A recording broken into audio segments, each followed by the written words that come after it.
True Story Media. Insurance isn't one size fits all, and shopping for it shouldn't feel like squeezing into something that just doesn't fit. That's why drivers have enjoyed Progressive's Name Your Price tool for years. With the Name Your Price tool, you tell them what you want to pay, and they show you options that fit your budget. Enough hunting for discounts, trying to calculate rates, and tinkering with coverages. Maybe you're picking out your very first policy, or maybe you're just looking for something that works better for you and your family. Either way, they make it simple to see your options. No guesswork, no surprises. Ready to see how easy and fun shopping for car insurance can be? Visit Progressive.com and give the Name Your Price tool a try. Take the stress out of shopping and find coverage that fits your life, on your terms. Progressive Casualty Insurance Company and Affiliates. Price and coverage match limited by state law. Before we start, I just want to let you know that this episode, we discuss a sexual assault, and if that is triggering, this might not be the episode for you. All right, let's start the show. I'm Ruben Luciano Jr. My parents are still in NTCC.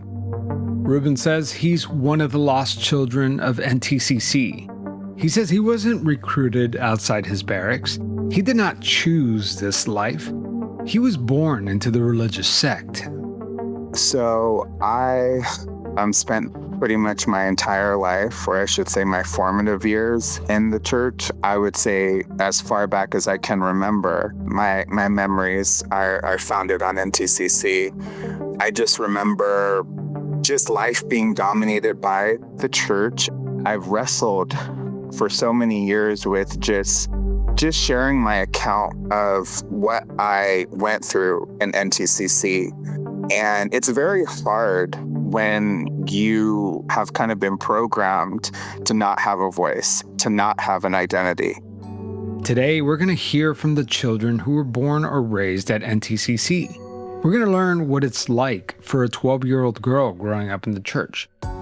The lack of control over how she dresses, her body, the man she'll eventually marry.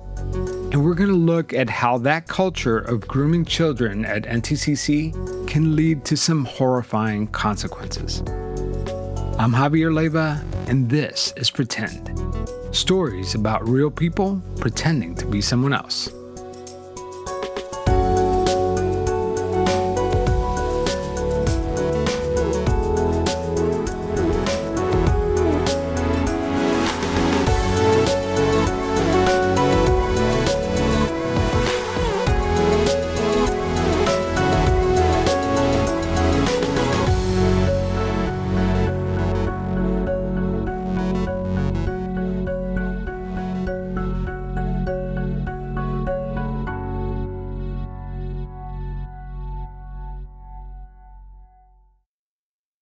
Sometimes you just have to be honest with yourself, and I am not a good dancer, I'm not good at sports, and I am not good at shopping and buying clothes for myself. So thank God for Quince. Because Quince sponsors this show, I decided, hey, you know what? Spring is here. I need some new clothes. So I made the leap and I bought this European linen relaxed short sleeve shirt, and I love it. I also got myself a t-shirt, 100% Pima cotton. Wasn't sure what that was until I opened up the package, and it turned out to be the softest thing I've ever felt. The quality is really good. The prices are more than fair, and it feels like you're buying something like really fancy. So go ahead, if you've heard me or other podcasters talk about Quince, go and check it out, because they're 100% European linen shorts, and shirts are starting at $34. I'm telling you, this stuff is lightweight, breathable, and this was the surprising part. It doesn't wrinkle into a mess the second you sit down. But here's the deal. This is why I really like this company, because Quince works directly with ethical factories and they cut out the middleman. And that's why they come in 50 to 80% less than comparable brands without skimping on quality or the material. So refresh your everyday with luxury that you'll actually use. Head on over to quince.com/pretendpod for free shipping on your order and 365-day returns. Now available in Canada too. That's QUINCE.com/pretendpod for free shipping and 365-day returns. Quince.com/pretendpod.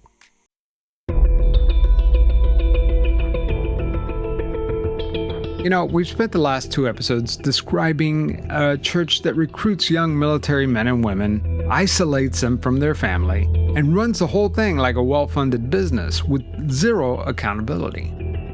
But according to former members, that lack of accountability doesn't just stop at the top. It trickles all the way down the entire culture of NTCC, especially the way adult men treat women and children inside that church. And in a church that's supposed to keep their members holy, Sarah DeYoung says that the real danger was standing at the pulpit. Bad men, bad actors, bad ministers that the church kind of tried to just cover up. Former members say that authority extends into every part of a member's life, including who they marry and whether they even have kids. But Michael Kekel disputes that.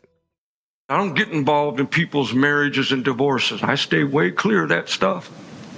That is none of my business, and I don't want to get involved in it. But that doesn't seem to match with the stories I'm hearing. And the control didn't stop at marriage. According to former members, NTCC leadership took a position on whether ministers and their wives should be having children at all. I spoke with a former NTCC member named Victor Johanson, and here's what he had to say. I heard that they also discourage people from having kids. Is that true? Totally. I had a vasectomy, dude. Really? And not only me, a whole bunch of us did. I know probably at least 8 or 10 of them that had vasectomies. They didn't really tell you to do it, but I mean, they're just master manipulators. What made you want to do that? Because I had one, and that took a lot of mental courage for me to go through with it. Because what they said was that having kids will interfere with your ministry and you can't devote yourself to the Lord and all this other stuff. I mean, never mind what the Bible says about being fruitful and multiplying, Former members say that women who got pregnant during this time period were terrified because some were told publicly that they would answer to God for ruining their husbands' ministries. And why would they discourage having kids? I tell you why. I think they do that because they want your money. They know kids are expensive, and also they know that they want your loyalty. They know that if you have kids, you're going to tend to be loyal to your kids. And so I think they just don't want any competition. It's a lot simpler for them. They can uproot you and send you anywhere. Michael Kekel publicly denies that NTCC ever had a vasectomy doctrine, but multiple former members say that they remember this clearly. One of the most disturbing patterns former members described is what was happening to the young girls. Reporter Bruce Smith has been covering NTCC for almost 20 years, and he says that the culture inside the church didn't just create a cover for predators, it rewarded them.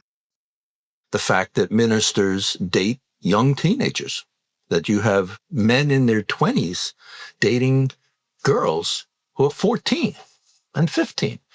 And that's encouraged by the church and encouraged by the parents. So it's not necessarily something that is overt in, that they're telling you, oh, we're getting ready, getting you ready now today for a husband. But it's very much so just that's normal. That is the voice of a woman that we're calling Kaylee. Kaylee is one of the children of NTCC.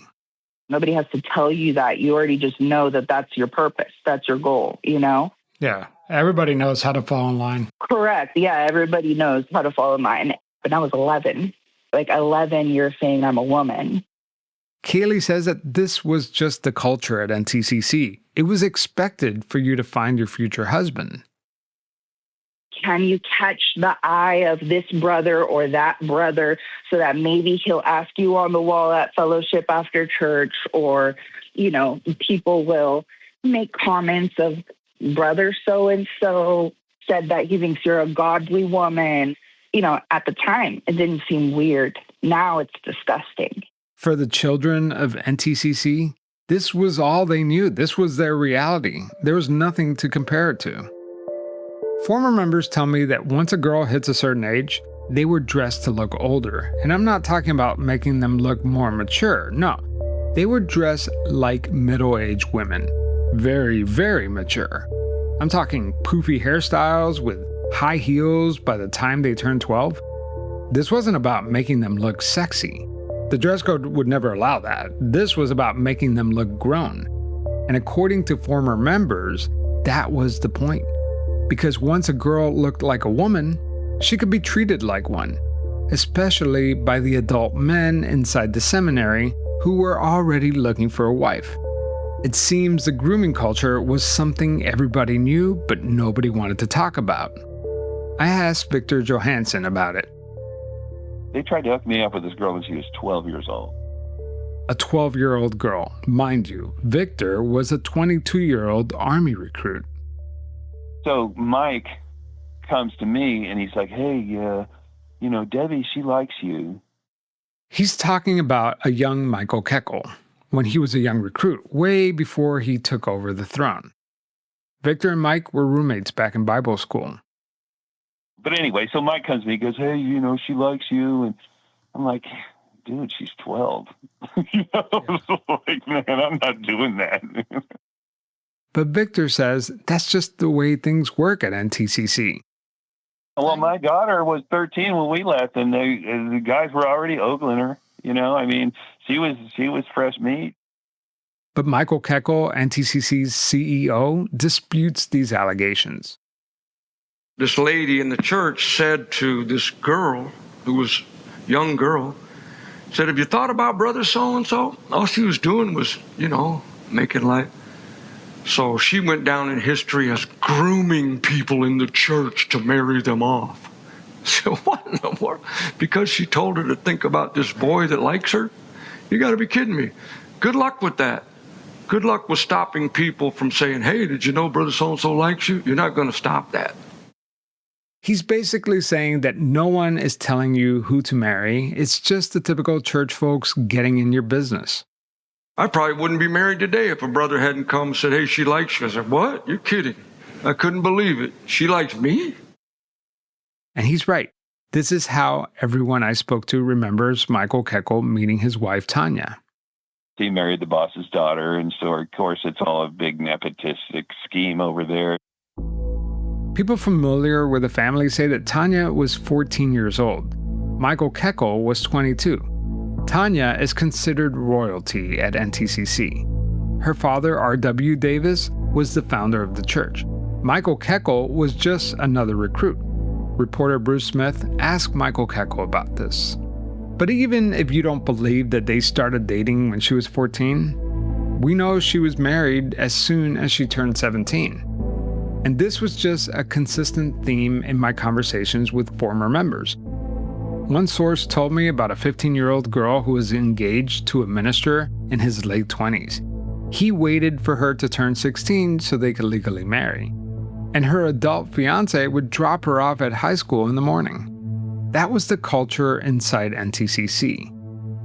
From a very young age, these girls' entire future was geared on two goals: attend an unaccredited Bible school and marry an NTCC preacher. Here's Kaylee again. I didn't have any problem with the church when I was in it. I didn't know any different. I was 5 when we started going to church. So this is how my whole worldview was formed. Like, I just didn't know anything different other than what they told me. A lot of the people I've spoken to, they remember the before times. Like, remember a time before NTCC. But you, Right. This was your whole world. And it's hard for me to imagine. It is. And now I'll tell you, like, when I look back on it, because now I'm, 36, right? Now I can officially say I've lived more than half of my life outside of NTCC. But it wasn't until this last year that I made it to half of my life not in the church. And I think that is why I wanted to call you, Javier, because I heard the episodes and I was like, he's getting so many, but I really hope that you get to hear the stories about the people who didn't have a choice to be there. I didn't make a wrong choice and join this church. My mom did, Listening to Kaylee, you might assume that the church was encouraging young women to have sex with older men. But that's actually not what was happening. The church was really strict about it. Here's Victor. When I say going out, when I say we weren't allowed to go out. No one goes out. you're completely under supervision at all times. The only time I was ever even alone with my wife before we got married was they let us go get our marriage license together. That's it. I never touched her other than shaking her hand. I had maybe 10 hours of conversation with her before we got married, if that. You had to go into the fellowship hall. You had to sit under the watchful eye. Every once in a while back then, I don't think they even do this anymore, but back then they would go on an excursion to Denny's or whatever. But, you got to sit at your own table, but they were there live, watching over everybody. But still, I wouldn't want my 12-year-old daughter dating some 23-year-old, even under the watchful eye. To some former members, this culture is a recipe for disaster. And when we come back from the break, we are going to hear some disturbing stories when this grooming culture got out of hand. So good, so good, so good. Everything you want for summer is at Nordstrom Rack stores now, and up to 60% off. Stock up and save on the brands you love like Vince, Sam Edelman, Frame, and Free People. Join the Nordy Club to unlock exclusive discounts, shop new arrivals first, and more. Plus, buy online and pick up at your favorite Rack store for free. Great brands, great prices. That's why you Rack. So what happens when something actually goes wrong? When one of these girls comes forward to report what happened to her. Let's get back to Kaylee's story. Kaylee was raised inside the church. My mom, she's, single mom. She was going through it, during that time, 4 kids at the time. She had, just split from my dad a few years, earlier when I was baby. Kaylee's uncle was an NTCC minister. With her dad out of the picture, he stepped up. He was family. Her mom trusted him. So having my uncle around just felt like this is just what it feels like to have a dad. In retrospect, that's not at all what it feels like to have a dad. That's grooming, for sure. He would buy me things. I remember there was this brand of clothes that Sister Kekel would wear. And it's from Nordstrom. I can't remember the name of the brand, but it's this knit material that would have like a matching skirt suit and top. And each piece cost almost $1,000. One day, Kaylee's uncle offered to take her to the fair. So he asked her mom if she could spend the night. So I get to his place. He has a 1-bedroom apartment. I've never spent the night at his place before, ever. So he said, "It's okay, it's late. Go ahead and lay on my bed in my room and I'll wake you up when I go to bed and I'll clean off the futon for you." And I was like, okay. And so, I put on what I wore to sleep, which is a long slip to my ankles and this really big Winnie the Pooh t-shirt on top of it. And I went to sleep. And I woke up to him molesting me. And I had to pretend I told myself anyway, I had to pretend I was asleep the whole time. I think I was 13. By the way, you don't have to go into any graphic details or anything like that. Okay, good. Because part of this, no, and I'm not interested in that. And this is a horrific thing that happened to you, and nobody needs to know those. Nobody benefits from that. It's Thank just. You. You know what I mean? And I don't want to ever put you in a position where you re-victimize yourself by telling me a story like that. Yeah. So when my mom got there, I told her between tears, not all details, but I was just basically what happened. Kaylee's first reaction was to call church leadership. I was crying and I was just telling her what happened. And I don't remember everything that she said, but I do remember how she made me feel. And she did make me feel like I did something wrong. I do remember her asking me what I was wearing. What was she wearing? A nightgown all the way down to her ankles. And for the record, all the women at NTCC dressed in long dresses covering nearly every inch of exposed skin. Women weren't allowed to wear makeup, jewelry, or pants. They couldn't cut their hair, not even a trim. Skirts had to fall at least an inch below the knee when sitting down, and sleeves had to land halfway between the elbow and the shoulder. So asking her what she was wearing felt like a slap in the face.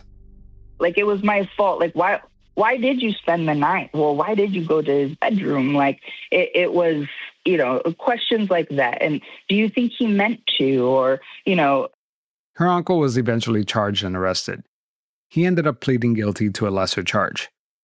And there's so many church kids, Javier, just like me. Like my story is probably, not everybody probably gets sexually assaulted. I don't know that that's the case in that way, but grooming children, I mean, it might as well be the same thing, when you're marrying off a 12-year-old, a 13-year-old, 14-year-old, 16-year-old, like these are kids.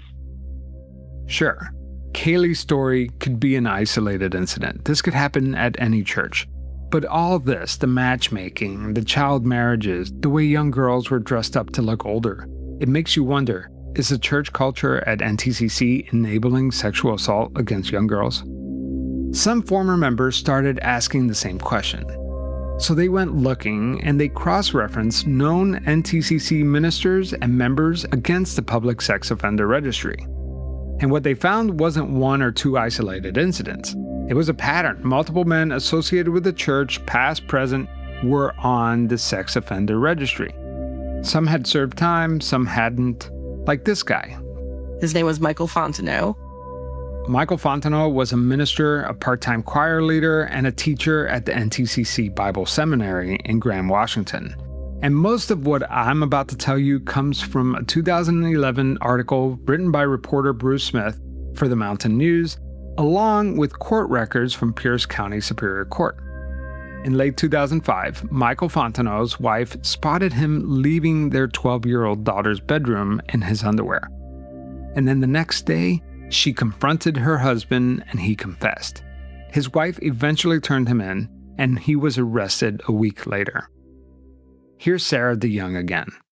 He was found guilty of raping his own daughter. She was 12. He started grooming her when I think she was like 8 years old or younger. And so that was while he was my teacher.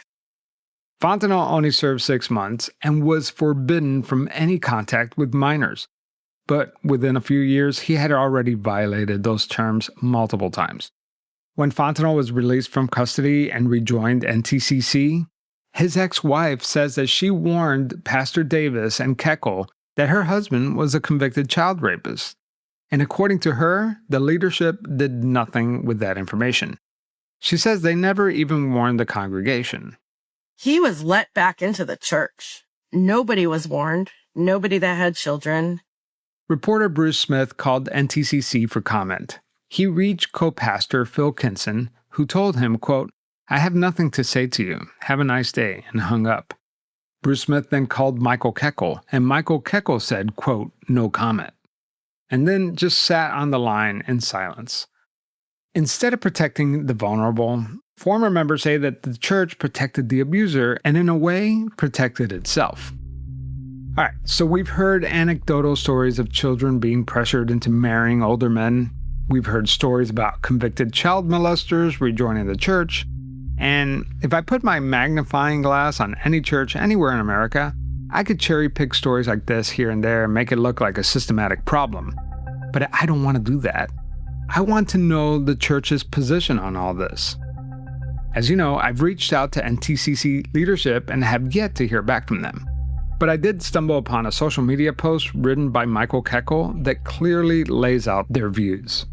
Take the case of Andrew Crawford, a licensed minister at NTCC. In March 2021, a woman named Tasha posted publicly on Facebook that Andrew Crawford had molested her granddaughter. He was charged with 1 count of child molestation in the first degree. NTCC even issued a letter clarifying that Andrew Crawford was a licensed minister and is in good standing with the church.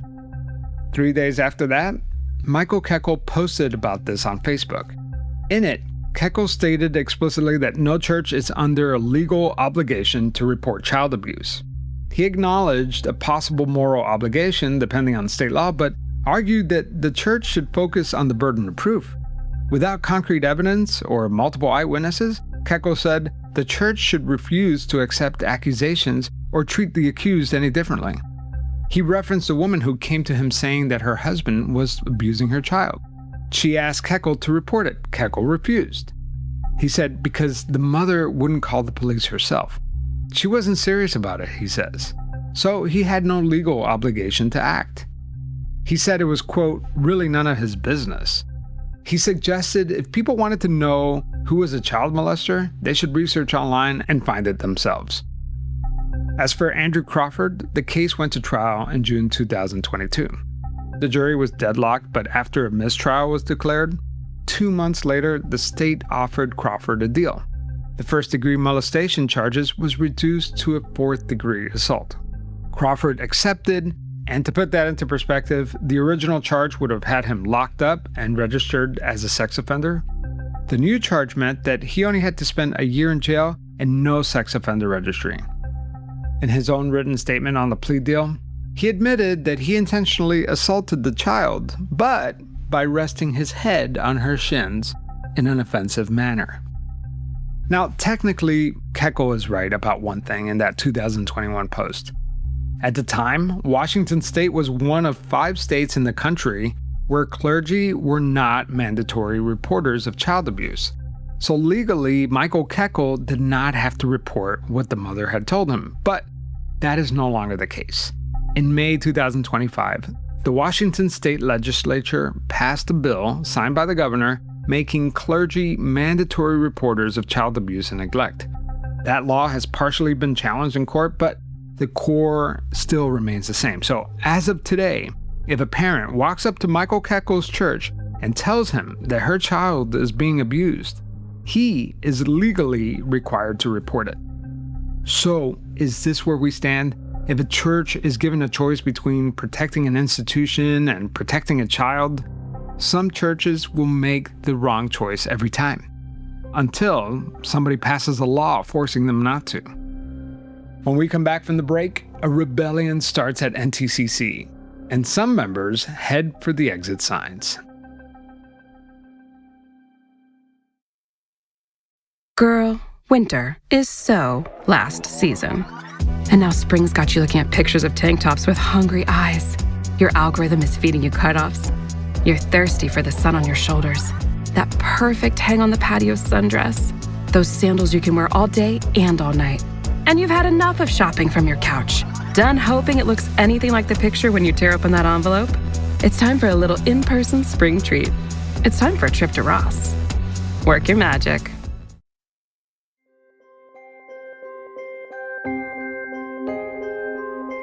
At NTCC, it seems everyone hits their breaking point. For Kaylee, she and her mom eventually left the church. I told my mom, we have to go back. We have to go back home. I want to live normal. I just want to be normal. I don't want to do this anymore, and it's not working out, well, and, et cetera. And eventually we did leave. And for Victor, his exit plan came in a dream. How did you get out? I mean, I was a sincere Christian at the time. So I read the Bible. I see Jesus is healing people. Jesus loves people and all this other stuff. And then you look at these assholes and there's a serious disconnect. And it got worse and worse as time went on. They got more and more, authoritarian. And then I had a dream that I was in a cocoon and I was struggling to get out. You were trapped. Yeah, it was a cocoon is part of a metamorphosis, and I mean it's a vital part of the process. But at some point, it'll become a death chamber if you don't get out of that thing. One thing I kept hearing from former members is the moment they realized that they were in a cult. Remember, they thought they were part of something special, a church, a community. It wasn't until they looked in the rearview mirror that they saw what was in plain sight to everyone on the outside. I made up my mind. I was going to reverse everything that they did to me that I could. And part of it was the vasectomy was $400 and it was $2,800 to get it reversed. That's just wild. That fact to me just tells you how much control that a bunch of guys got. You would do anything. We would have died for that guy, man. I'm glad he wasn't a Kool-Aid drinking kind of cult. It was mostly we're going to take your money and dominate your life kind of cult, Right. But, people would drink the Kool-Aid. Man, that's wild. I understand it was actually Flavor Aid, but whatever. Yeah.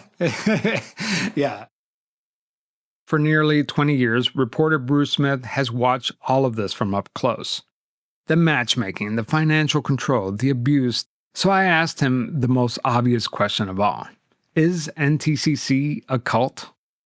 You're not so quick to call NTCC a cult, right? No. Like you said, they have cult-like behavior, but it's like where do you draw the line between an organized religion and a cult? To me, the word cult is an inefficient word. What do you do with that? You call that's a cult. Then people just get defensive. No, it's not. Yes, it is. No, what's important is to talk about the lack of accountability. What does an organization that has cash only financing, how does that really work? And what are the abuses?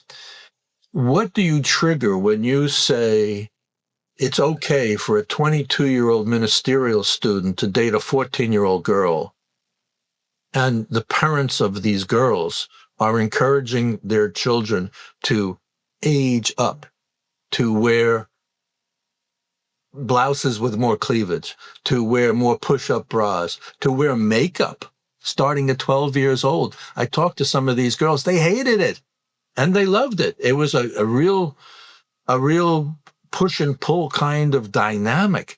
And you end up with ministers raping their daughters, and then they're allowed back into the community, and the ministers, the leadership doesn't say anything. They don't protect the congregants.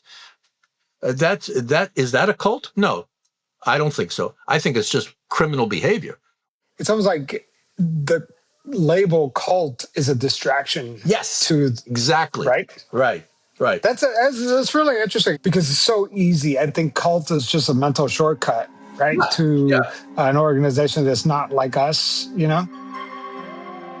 Next time on Pretend, there's mutiny at NTCC. Hugh Virgo stood up in the middle of church service and he accused the pastor of being racist and of compromising and using the N-word and all these things. Former members describe an organized rebellion against Michael Kekel and the leaders at NTCC. And what he had quietly been doing for the past year, though, was gathering people that were unsatisfied with the way things were going. And so when he did that, a whole group of them got up and walked out. Was there like a hush in the room where you could hear people's stomach rumble, or? The whole place went silent. It was during the preaching of the service, and he stood up and blasted him. Witnesses say that 30 members walked out of the church and a new leader emerged. That's next time on Pretend.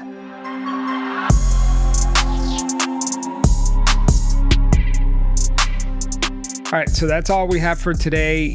We heard from Victor and we heard from Kaylee in this episode, and there was so much more that just did not make it into this episode. It was all left in the cutting room floor.